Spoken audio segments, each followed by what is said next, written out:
All right, let's check out to London and talk to Dan Patrick once again. Dan, how you doing? Hi, Glenn. A little news there stateside, huh? Yeah. What's your take on this one? Well, I thought it was going to happen before I came over. In fact, one of the last shows, I was told that this is, for a change, this is actually really close to happening. And then I didn't hear anything about it. I see Doug Collins. I got to give him credit, Glenn. I saw him yesterday, and he had a poker face on. Because Really? I just said, hey, Doug, how's it going? And then we started talking about the Olympics and if it's USA against Russia. And I said, have you talked to Iguodala, during the games? And lo and behold. Wow. He's got something going on there. But, it was weird. It was like a couple of days earlier, I see Terry Stotts in the lobby of the Marriott here in London. I said, what are you up to? He goes, I'm going for a job interview. I said, well, good luck. Then I read he gets the Portland job. I was going to say, pretty good. It worked out pretty well for him. Yeah, and then last night got to see Bolt, which was... That's one of those moments where I'll remember it. I'll remember it for a long time. I've been fortunate to see a lot of things, but when he made the turn, and all of a sudden you realized, and it reminded me, believe it or not, of Terrell Owens. Mm-hmm. It's similar size, build, not as big as Terrell Owens, but he made that turn, and he's so much bigger than everybody else that it's just amazing. Once he gets those strides going, and my kids were there to see it, and I said, you just seen the fastest man in history, and he made it look easy again. So it's something that I wanted to see. I love the fact that Prince Harry comes in, and he's there like obviously he doesn't have to deal with security or anything else that the normal people do. So he comes in, sits down, start the race. Bolt wins. Prince Harry gets up and he's left the building. Hey, wouldn't you love to do that at every sporting event? Think of how many sporting events you could go to if you could just show up before it starts and then leave right at the end. They have gone to a lot of events. I give them credit that they're there. They go and they're out rooting and in full force. And London's done an unbelievable job with these games. They really have. And of course, weather's cooperated. But back to your original question, I look at Orlando and I go, why? Yeah, I agree. I could just if I'm an Orlando fan, I just have to go, what? Wait. What are our parting gifts here? I would have kept Howard. I would have just kept him if that was the scenario. And once again, the Lakers, they make out. They pulled it off. Yeah, see, the bodies that are going to the Magic are not interesting, and you get protected future first-round draft picks from three pretty good teams. I know. So you're not going to get. There's nothing to look forward to here in the future. I've got to ask you about this because you were just talking about you have seen now. Here in the Olympics, two of the greatest athletes you will ever see in your lifetime in Phelps and in Bolt. Yeah. Which one impresses you the most? I think Phelps does overall. When you're watching swimming, it's okay, he won, but you see somebody running. Not all of us swim. All of us run or ran, and you see... It's almost as if you go to a football game. It's different than watching on TV. It's faster, and you saw him in person. And I'm telling you, I was actually cheering because I was seeing something like that, and it was just that was incredible. That's the best moment I've had here in the games was to actually see that, and it's different than the 100 because with the 200 they make the turn and then you just see him go. It's almost like the Roadrunner, and just beep beep, and then he's gone. And it was incredible. Yeah, so that was more that stood out more than Phelps did. He is unbelievable in those curves. That's where he seems to take over. But did you get the feeling we were talking about this? Do you get the feeling that he slows down at the end? Yeah. I don't know, unless he just does it to say, I still have something left if you think, you can catch me. I saw the BBC interview him, and he said, I'd like to congratulate myself on a wonderful... he's a character, and he is track and field. Let's face it, there's nobody else in the world that you're going to go and see at a track event like you will him. And to be the fastest man in the world and to keep that title... It just doesn't happen. The rest of the world catches up with you. I don't see it happening. And if it does, it'll be his teammate And I think his teammate, I think Blake realized there's a little bit of difference. It's big brother, little brother here, and I still got a little bit. I got a little bit of growing to do here. Well, and they did. He came off last night after winning the 200 meter, and he said, "Well, people didn't believe in me," and you can laugh at that all you want, but when Blake did beat him twice, people were talking about that maybe he's lost something. And is it one of those things, Dan, where when he sees the bigger stage, it's like, okay, this is for real now. Now I got to show my best stuff. Well, I get the feeling it's almost like Tiger Woods was with majors. That's what this is all about.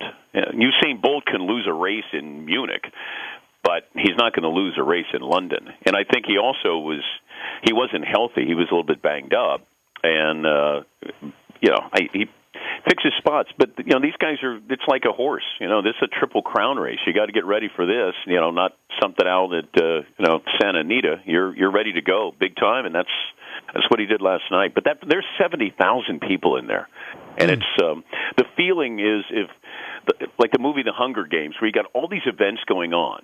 So there'll be a triple jump going on. There's women's 800 meters, and then you'll have javelin throwing, and then all of a sudden, everybody realized Bolt had entered the building, and flash bulbs went off all around the stadium.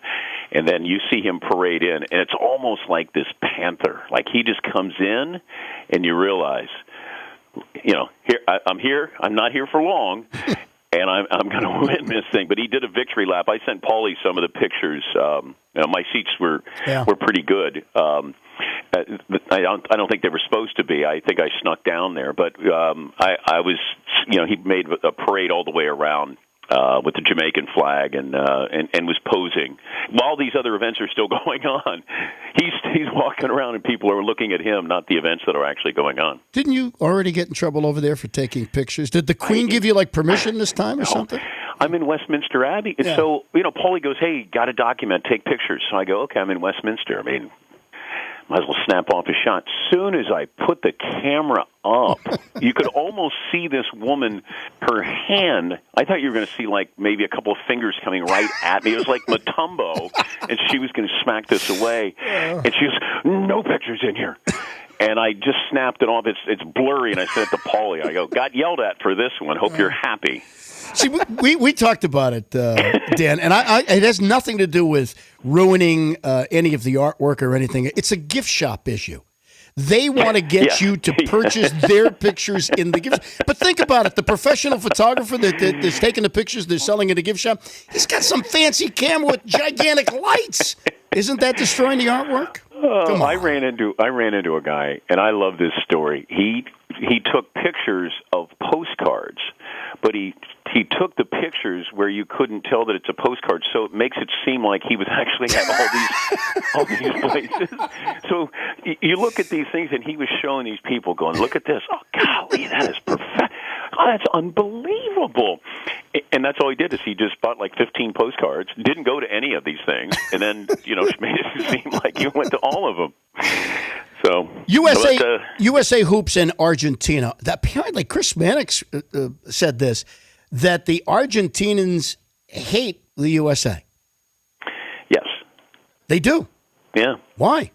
I don't know. It's like I told you a couple of days ago. I don't know. There's animosity towards the U.S. at sporting events, weird events you go to, and I don't know why. It's definitely pro Great Britain crowd, obviously, but it's the rest of the people that you just feel like. And maybe the U.S. is dumb. We heard the anthem 3 times last night in the span of 2 hours at track and field. So they're probably tired of all of this, that, the U.S. does well in big events, not, in cycling or, open swimming or, whatever they've come up with so that the Brits can win a little bit here. You got to throw them some crumbs here. Glenn, there are events I did not know existed, and I'm covering this damn thing. I'm going, wait a minute, that's not an event. And then you realize that nobody's. It's almost like they're trying to joke with you. What is an Olympic event and what is not? Dan, can we get a trampoline for the studio? Yes. Wow. All right. Wow. Wow. Yes. You won't believe all of the stuff that happened while you were gone. McLovin got hurt in beach volleyball. Oh God! Does he normally have this agent walking around here? Does that normally? Let's get some agent walking around here, and I'm sitting there his going, lawyer. I said, I have no pull. I said, I have no pull here. Talk to Dan. It's his show. Paulie, did you get the package I sent? I did. Now, I sent you a text. That package that's in back, I did not give it to all the guys yet. That's for when you come back, right? Or should I unveil it today? I figured you might want to hand it out personally. Okay. We can wait a couple more days. Okay, well, yeah, if you can wait till Tuesday. Of course, I took mine. Did you? No, I didn't. Everything's in the box. If you hadn't brought this up on air, Dan, we never would have heard about this package. You realize that, right?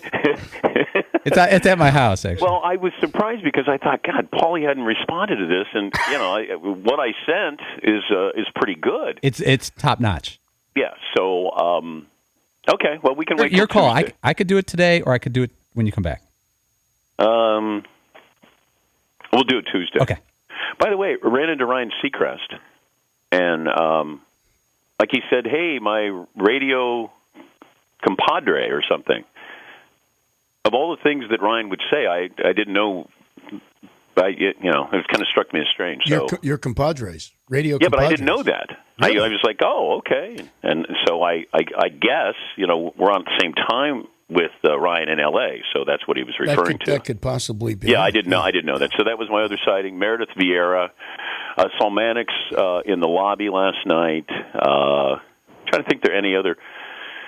Sean White. I've been sending those pictures back. Did you get the Jimmy Fallon one, Paulie? Yeah, absolutely. Oh, yeah, we got the it's Jimmy up on Fallon it's up on the screen right now. Oh, okay. Yeah, he's a funny dude, man. He's really funny. How long, Dan, into your conversation with Seacrest did it take you to say out?